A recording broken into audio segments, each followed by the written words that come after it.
Coach, you kind of talked early in the fall about Marvin Grant and how maybe the decision of how much Cinco/Hockey would play would depend on the other guys around him, how good you felt about depth at linebacker, how good you felt about depth at safety. So can you describe that process a little bit and kind of where you sit at both positions? He is playing both still. He kind of jumps back and forth. Again, just depends on who else is out there, who's playing around him. So he's got a good amount of free safety reps, but over the last week he's probably hit that outside backer nickel spot a little bit more. So I see that I'm confident he'll play both during the course of a game, just again dependent on who's playing with him.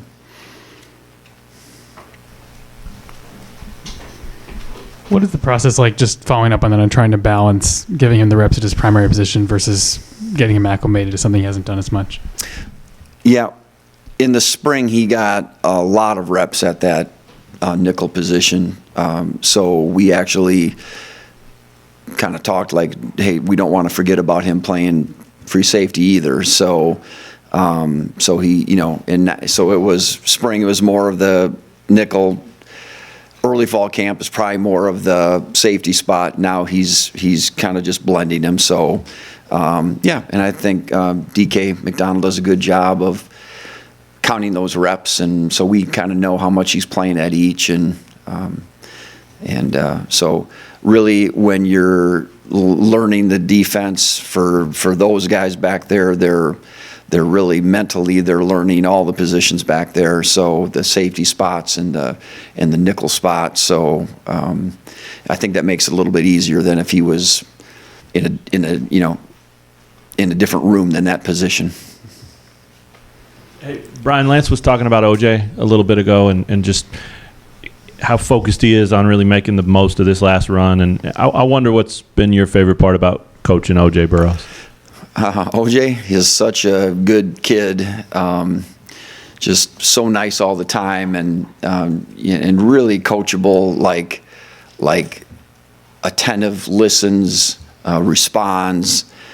He's very I think he's smart in the classroom. He's smart on the football field. So, and really, what's been good is probably in 2021, our first year here, he was doing all that at 165 pounds and really taking his lumps, physically in a lot of ways. And, now he's probably put on 20 pounds. And so to see the physical development, and then he's continued, he's just a humble kid and really works hard all the time. And so, talk about like joy, a joy to coach and a joy to watch develop. That's him. And, I don't know, guys probably weren't out to practice today, but man, he had an awesome day today. So, and I'm really excited for him because I think this year is going to be the kind of year that he's really been looking for.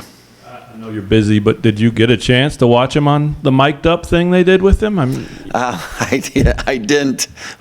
Did he? Yeah, check it out. Yeah, I mean, because that's part of it, right? He's finding his voice a little bit more, and yeah, that was fun to watch. But I wonder how much you've seen of that. Yeah, too. He really is. I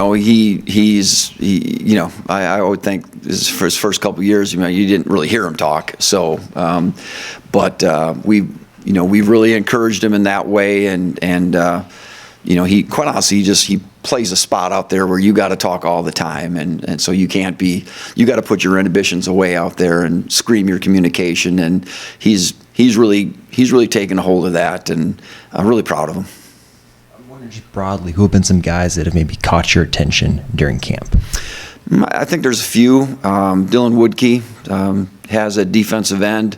Probably, I feel like we're going to get more out of him than maybe we thought we might at the start of things. Just not knowing really where he came from and all those kind of things. He looks like he can. He'll be a good solid player. Again, I probably said this before, but I think guys like DJ Withers on the inside is just watch him this year. He's going to have a great year, and he's really a tough guy to block in there, and he's super intense and relentless, and I think that's really speaks well for him.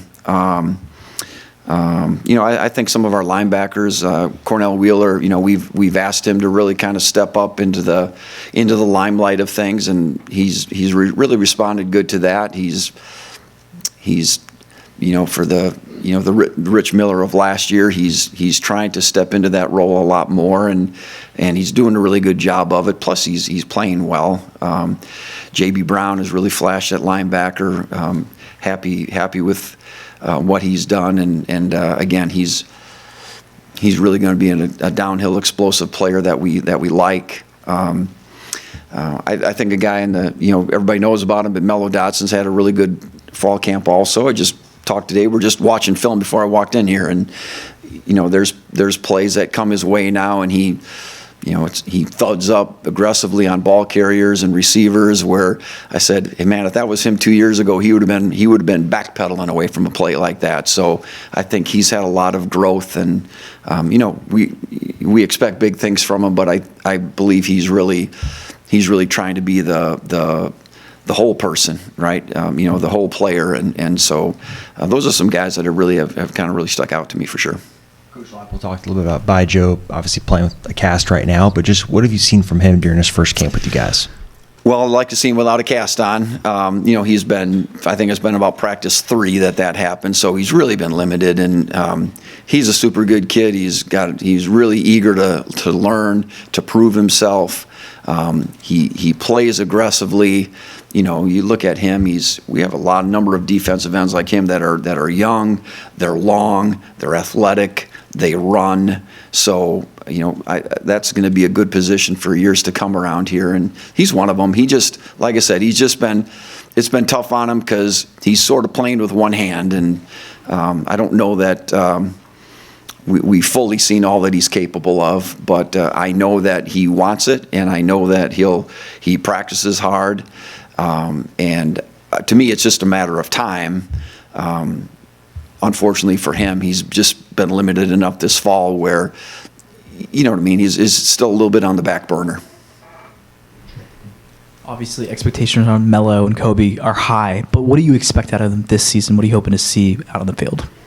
Out of Kobe and Mello. Yeah, well, they gotta step up and play to their capabilities, and I feel like they're both motivated to do that. And last year is last year, and whatever the accolades that come, whatever people say about you, that's just something people say about you. And if you don't produce, then they're going to quit saying it about you. So they just need to keep their feet on the ground and keep working at things. And I think Coach McDonald again does a good job with those guys of keeping them pretty grounded, and always there's always things that guys can work on. So they're working on the little details of their position to really improve. So we're looking for big things from them. We better have big things from them if we're going to be the kind of defense and the team that we want to be, because they are literally some of our the best players that we have, and we put a lot on them, and if they can't cover and their guys are open, then we're going to be in trouble. So they better cover. Earlier in camp, we heard from Coach McDonald about Kobe kind of wanting to learn how to play nickel corner and embracing that. Is that something you see you guys doing in a game, or would it probably be Damaris McGee, younger guys at nickel corner? Wait till Thursday, but if we ever get in those situations. But yeah, he has been practicing in there some, and taking a hold of it pretty good. I think he's eager to learn, and I think it helps with his, in his mind, some versatility, and playing on the inside is not just playing on the outside all the time. That's a hard. You got a lot to know there, and I think he's done a good job of spending some extra time studying and knowing what's going on. So he is one of the guys that can play that when we go to our true nickel. There's other guys also, but so far I haven't seen any reason to say, well, that's not a good fit for him at all. He's done a good job with it so far. 2 years ago, Tommy and DJ were getting 10 to 15 snaps a game. On one hand, how have you seen those reps from 2022 help those guys going into this year? And for guys like Blake and Marcus, how can they maybe earn that role that then it can maybe pay dividends later? Yeah, I would think the Blake Harolds of the world, those guys, that's that's kind of where they're at right now, where maybe DJ and Tommy were a couple years ago, where you can spot play them in certain situations and things, so I believe that we can get that out of some of those backups, but yeah, that's just part of the process. It's part of the maturing and the grooming process to get a guy ready to, instead of playing 10 snaps a game, I can play 40, and we're counting on those guys in there. Talking about DJ and Tommy and Caleb Taylor, and counting on those guys to be pretty stout in there, and I think they all can be. So, but that's a position again where we're going to play 4, 5, 6 guys a game, sometimes depending on the situation. So you do need some depth there, and you got to keep developing that depth, and really they got to get opportunities, if they got to get meaningful opportunities if you are going to develop depth in that position. So we're going to make that stuff happen, and again, if it's production, so if they're doing the job they should, then they keep getting those reps and maybe increase as time goes on. If they don't, well, there's a lot of competition there, so we'll find the right guys. What does the defense need to do to qualify success for you in the season opener? It's about us. So we have our standards of how we want to play and what we want to do. You've heard me say this before probably a lot of times about, we need to play hard, we need to play fast, we need to be physical, we need to do things in a sound fundamental way, and we need to do them from snap 1 to snap 60 or however many snaps we have. And so we're going to prepare for what we know of our opponent, and make sure that we understand what they're doing and how we fit up to things. But quite honestly, just like any game, it's more about what you do than what somebody's going to try to do to you. And so we just need to not make any assumptions about anybody, not take anything for granted. We haven't won a game yet. They haven't won a game yet. We've accomplished nothing so far. So, let's do the very best that we can, and then we'll let the results speak for themselves. Anything else for Coach Borland?